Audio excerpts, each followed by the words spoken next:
About 5 years ago, I lived downtown in a major city in the US. I've always been a night person, so I would often find myself bored after my roommate, who was decidedly not a night person, went to sleep. To pass the time, I used to go for long walks and spend the time thinking.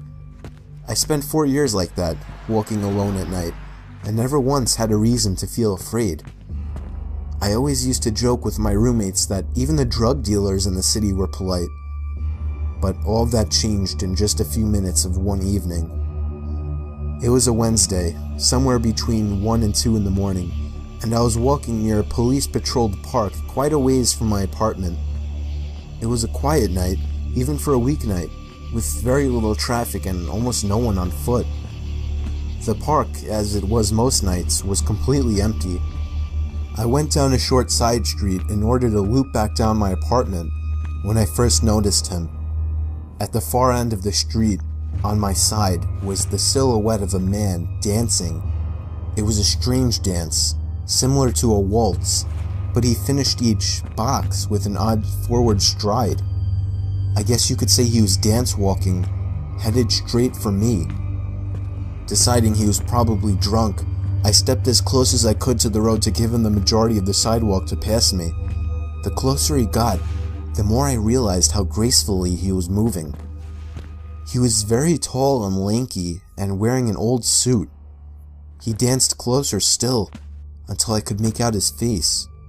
His eyes were open wide and wild, head tilted back slightly, looking off at the sky. His mouth was formed in a painfully wide cartoon of a smile. Between the eyes and the smile, I decided to cross the street before he danced any closer. I took my eyes off of him to cross the empty street.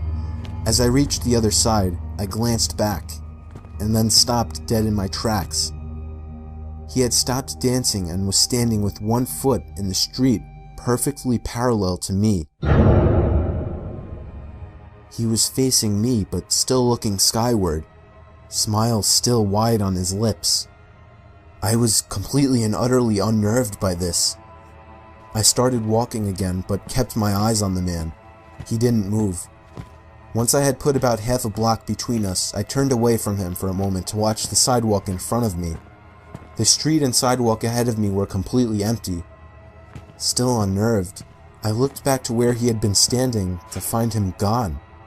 For the briefest of moments I felt relieved, until I noticed him. He had crossed the street and was now slightly crouched down. I couldn't tell for sure due to the distance and the shadows, but I was certain he was facing me. I had looked away from him for no more than 10 seconds, so it was clear that he had moved fast. I was so shocked, and I stood there for some time, staring at him, and then he started moving toward me again. He took giant, exaggerated, tiptoed steps, as if he were a cartoon character sneaking up on someone, except he was moving very, very quickly.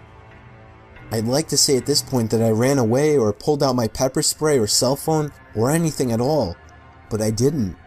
I just stood there, completely frozen, as the smiling man crept toward me. And then he stopped again, about a car length away from me, still smiling his smile, still looking to the sky. When I finally found my voice, I blurted out the first thing that came to mind. What I meant to ask was, "What the fuck do you want?" in an angry, commanding tone. What came out was a whimper. What the fuck? Regardless of whether or not humans can smell fear, they can certainly hear it. I heard it in my own voice, and that only made me more afraid. But he didn't react to it at all. He just stood there, smiling. And then, after what felt like forever, he turned around, very slowly, and started dance-walking away. Just like that.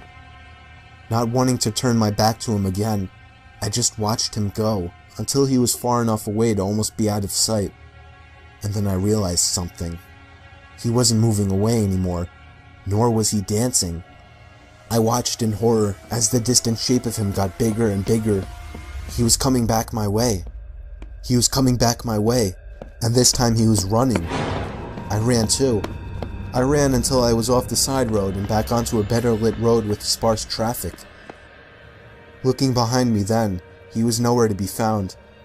The rest of my way home, I kept glancing over my shoulder, always expecting to see his stupid smile, but he was never there. I lived in that city for 6 months after that, and I never went out for another walk.